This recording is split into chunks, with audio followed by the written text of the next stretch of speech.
Hablan, dicen, hablan, omiten, repiten, aburren, repiten, iluminan, aburren, mienten, esclarecen, mienten. Voces, las voces de la semana. Las voces de la semana.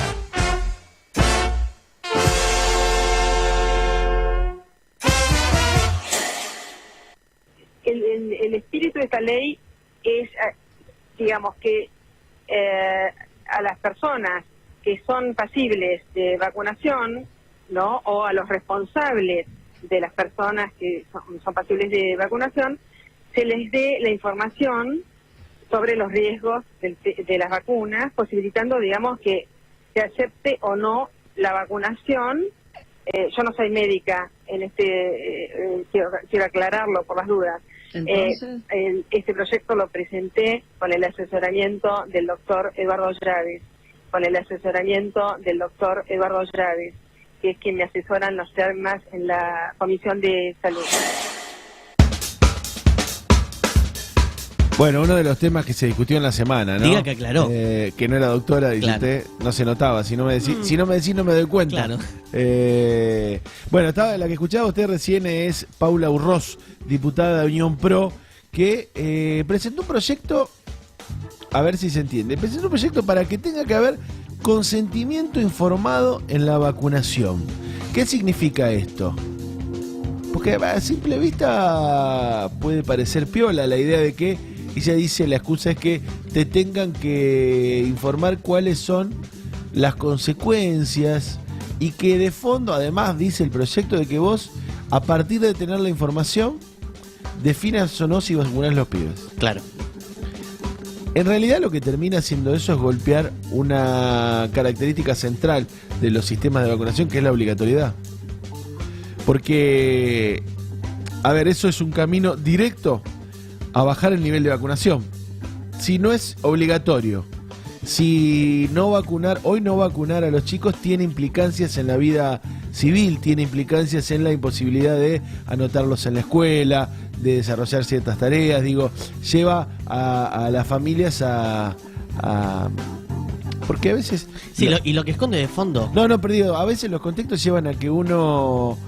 no esté tan pendiente del tema, se le pueda pasar. Acá, si deja de ser obligatorio, deja de vacunarse los pibes, claro, ¿no? O una gran parte. Corre la carga de responsabilidad, sería. Claro. Esa carga de responsabilidad que tiene que tener el Estado, en este caso la corre a una cuestión más particular y que dependa solamente de los padres, de una decisión de los padres y una decisión de la familia. Y en esto me hace acordar mucho a lo que vos decías al comienzo, cuando escuchaba la editorial, y hacía esta idea del contexto en el cual uno se puede desarrollar determinadas situaciones. Y este puede ser un caso. Es como que da por entendido que la familia que se tiene que hacer cargo, pero en esto que vos decías recién, no todos tienen la misma posibilidad, no te puede agarrar en un contexto distinto, claro. Desigual a lo que o igual a lo que es desigual. Y la verdad que a esta altura, después de las últimas medidas tomadas por el gobierno, uno le cuesta creer que esto es un problema de una señora que se le ocurrió, ¿no? De esta Paula Urroz que se le ocurrió, y bueno, digo porque tiene que ver con una cantidad de cuestiones de las que hoy se hace cargo el Estado, como las pensiones por discapacidad, como las pensiones por viudez, como los medicamentos del PAMI, como una serie de cuestiones que el Estado se venía haciendo cargo y que da la sensación quiere dejar de hacerse cargo, por lo menos en el tenor en el que lo venía haciendo, ¿no? Claro. Entonces, no digo porque, por ejemplo, enseguida, ¿vio esto de la prueba y error? Enseguida los mismos del bloque de error dijeron, no, nosotros no apoyamos esto, ¿no? Sí, por lo menos como que se están dando cuenta antes ese día.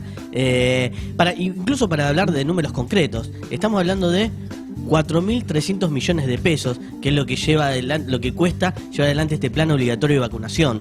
Es estos números los que quieren acortar. Claro, me parece que tiene, eso le digo, más allá de una idea en particular de una diputada, me parece que tiene que ver con una política en general. Por supuesto, desde todas las asociaciones como las sociedades de infectología, de inmunología, de pediatría, la Fundación Huésped, todos los que están trabajando de verdad en el tema dijeron que era un escándalo, un retroceso en la política sanitaria con serias consecuencias para la salud de toda la población, no solo de los niños, porque incluso ayer escuchaba una infectóloga que planteaba, bueno, esto es un problema que no tiene que ver solo con el vacunado, sino con todo su entorno familiar, Claro. con todo lo que genera. Y daban un ejemplo interesante esta semana en La Nación, que decía, en las primeras semanas del 2015, en el continente americano se registraron 147 casos de sarampión.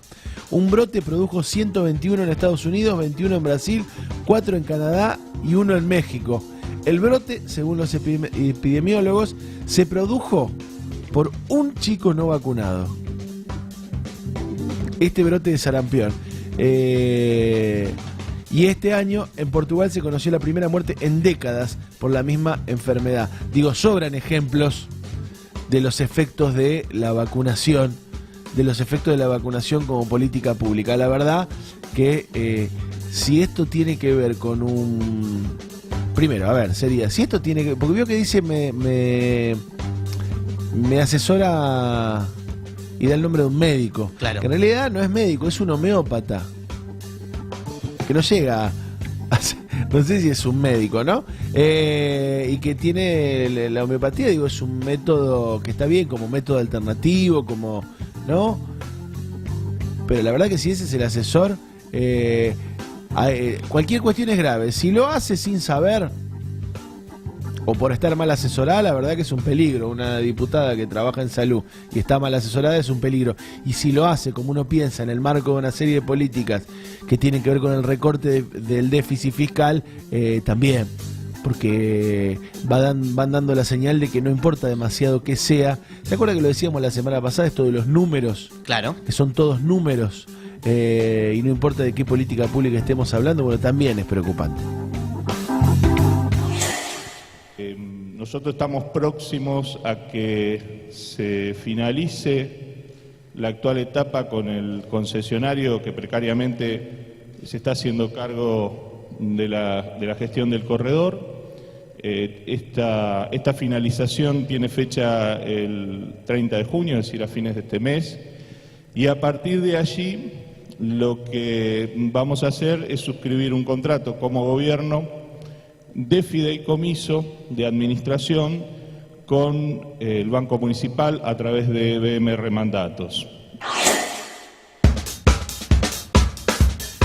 Escuchamos al ministro de Gobierno, Pablo Farías, que anunciaban esta semana, perdón, después de muchas idas y vueltas, porque es algo que se viene discutiendo hace largo rato, la conformación de un fideicomiso estatal, fondeado en el Banco Municipal, para administrar durante un año la autopista Rosario-Santa Fe.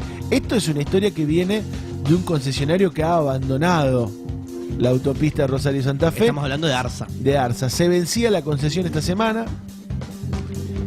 Y ante esto, me parece que también ante la falta de un nuevo concesionario, el gobierno provincial ha decidido armar este fideicomiso. Le dan la forma de fideicomiso para no estatizarlo directamente y mantener el estatus de los trabajadores y la estructura que hoy tiene, ¿no? Se transforma en una empresa, pues si lo estatizaran pasarían a ser trabajadores del Estado, cambiaría, bueno, generaría una serie de cosas. Pero además, porque están a la espera de alguna definición del gobierno nacional. Eso me llamó bastante la atención. Farías estaba ahí junto al ministro de Infraestructura y Transporte, José León Garibay, y el presidente del Banco Municipal, Gustavo Asegurado, y lo que planteaban es que se hace un fideicomiso por un año, y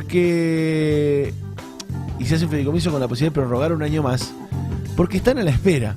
Usted me dirá, ¿a la espera de qué? A la espera de la definición del gobierno nacional, que ha dicho que va a haber cambios en la forma de administración de los peajes. Ajá.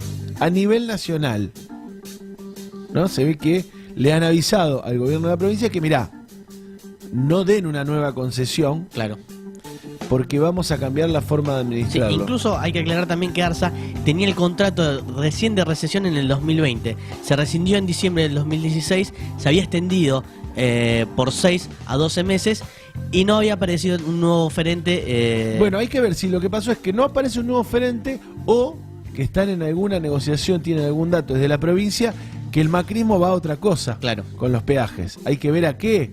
Si vos, no sé, la verdad que uno puede esperar cualquier cosa. Seguramente hay más de un amigo de gobierno con los dientes afilados esperando este negocio. Sí, no creo que el macrismo pretenda estatizar ni mucho menos. No, me daría Lejos. la sensación que no. Después lo preocupante es que el fideicomiso que va a fondear el Banco Municipal, no lo preocupante, pero digo para pensarlo, va a seguir cobrando peaje. Claro. Y esa plata se va a destinar al arreglo de esta ruta, al arreglo de esta autopista. Yo viajo semanalmente por esa autopista. Desastrosa es. Sí. Una autopista Sobre que todo más allá del cerca de tráfico, Rosario. más allá del tráfico de autos, que uno puede decir, bueno, es el tráfico, un tráfico importante entre la capital provincial y la ciudad de Rosario, en realidad lo central de esta vía tiene que ver con el ingreso de los 2 millones de camiones que anualmente llegan a los puertos de la zona, Claro.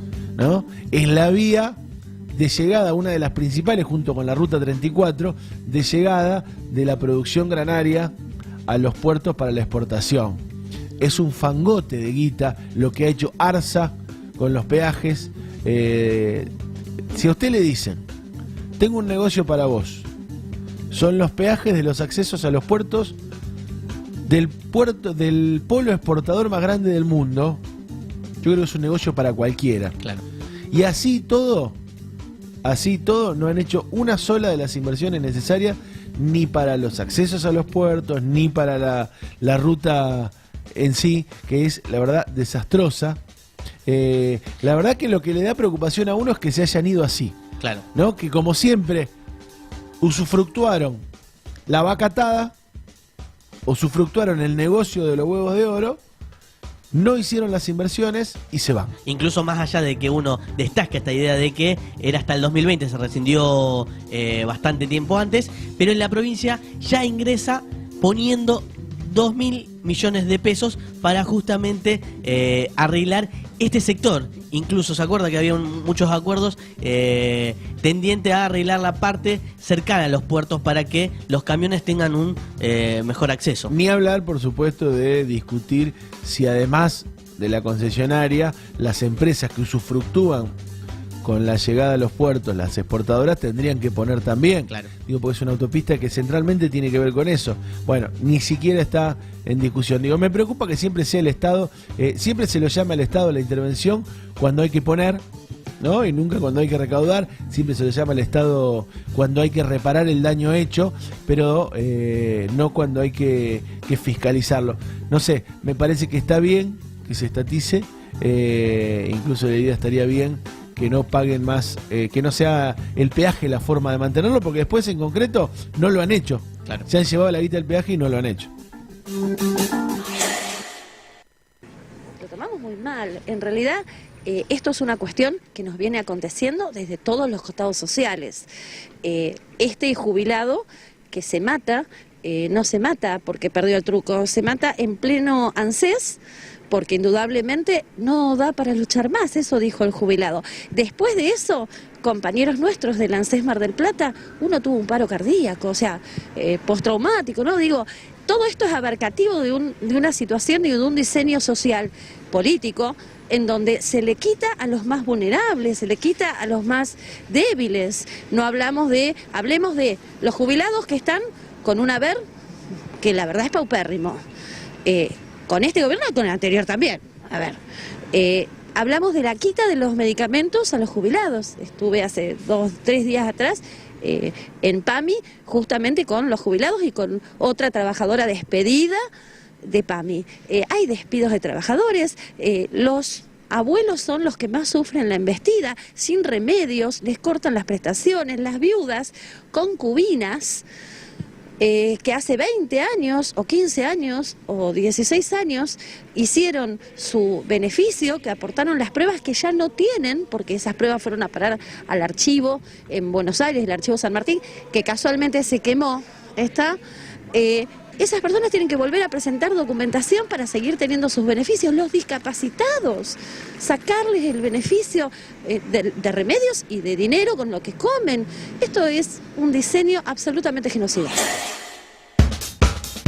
Ahí escuchábamos a Marcela Gentile, delegada del ANSES de acá de Rosario, porque después de esta triste noticia, la verdad que impactante. Sí. El video, no sé si lo pudo ver, del jubilado Stivils, que se suicidó en la sede del ANSES de Mar del Plata. Convocaron un paro nacional del ANSES, lo pidió la Conducción Nacional de la Asociación de Trabajadores del Estado para el día de ayer. En un comunicado plantearon que fue esto la dolorosa demostración de impotencia evidenciada en el suicidio del jubilado Oscar Stivils en la UDAI del organismo marplatense. No sé, hubo mucha discusión sobre si era utilización política, sobre... Sí, se terminó corriendo el eje, me parece, la discusión. Claro, Incluso al principio me llamaba la atención esto...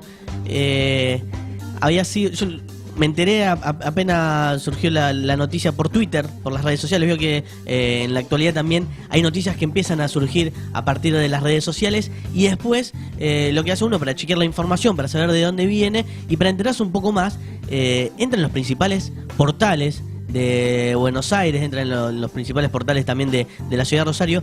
Me llamó la atención que recién a las 3 horas más o menos empezaban a aparecer algún tipo de noticia que aclara un poco la situación, y era alarmante, la verdad, la preponderancia que se le da de información. Ahí uno, me acuerdo en el momento, incluso horas más tarde, hacía un recorrido sobre los principales portales de la ciudad de Rosario. Acá en el principal diario, estamos hablando de La Capital, El Decano, tenía las primeras 12 noticias en referencia al casamiento de Messi.